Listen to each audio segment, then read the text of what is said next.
Welcome to Monograph Matters.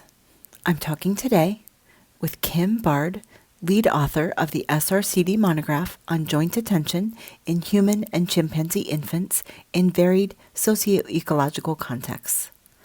This discussion focuses on the implications of the author's work.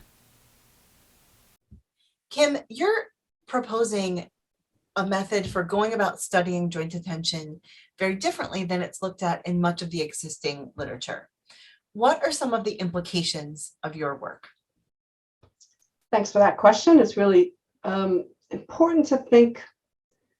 The first implication is clearly that the form that joint attention takes, the form of triadic connectedness, is going to look different in different cultures. So until we have like a test that assesses all different forms, it might be ill-advised to take your Western middle class test to go see if children in South India have joint attention.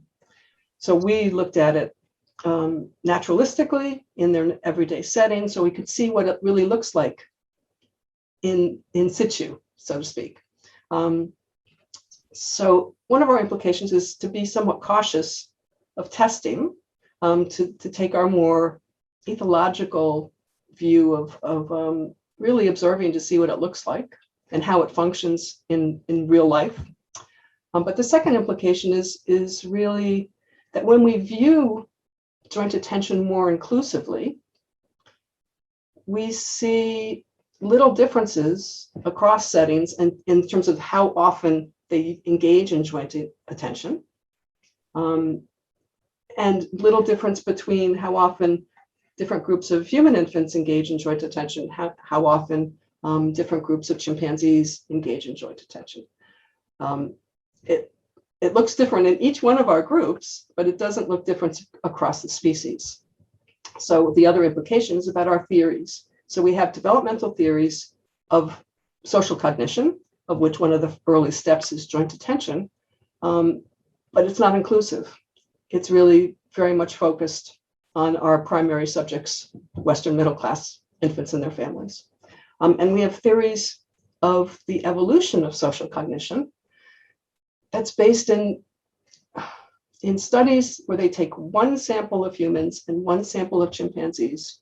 And if they're not the same, then they attribute that to species difference. But because we see this variety among chimpanzees and this also variety among humans, we could say there is no overall species difference.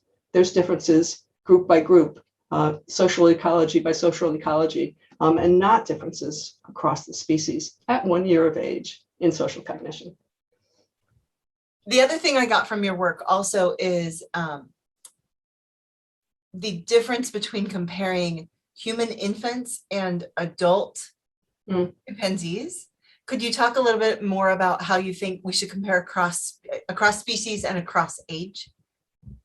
So it's really important if you want to know something about the capacity of a species, to look at how multiple samples of that species display whatever behavior you're interested in. So for us, looking at joint attention, we looked at three diverse groups of humans and three diverse groups of chimpanzees, so that we could get a sense of the capacity of the species by looking at the diversity across these different settings.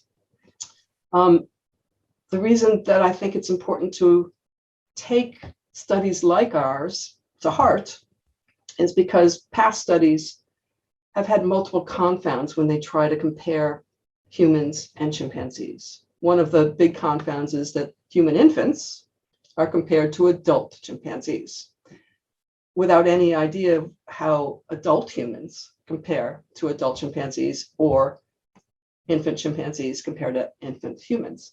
So you have immediate confound in that regard.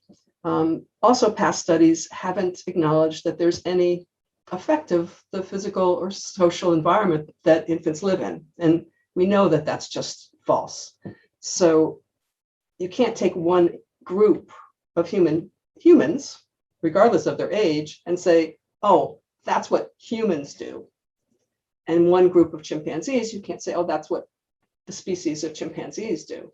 So you have these confounds of age, rearing history, and the fact that you're giving a test usually, so you don't know what it looks like. And the test is based on Western middle class conventions. So there's so many confounds in existing studies, we really don't know how the species differ in social cognition. We know eventually adult humans are wildly different from adult chimpanzees. But we're interested in how that happens, the development of it. And I think I could say from the basis of our studies that it's not in joint attention at 1 year of age. It happens somewhere, but not there. Read more about this topic in the Monograph issue, Joint Attention in Human and Chimpanzee Infants in Varied Socio-Ecological Contexts, by Bard, Keller, Ross, Hewlett, Butler, Boyson, and Matsusawa. If you liked this video, consider watching our Monograph Matters playlist.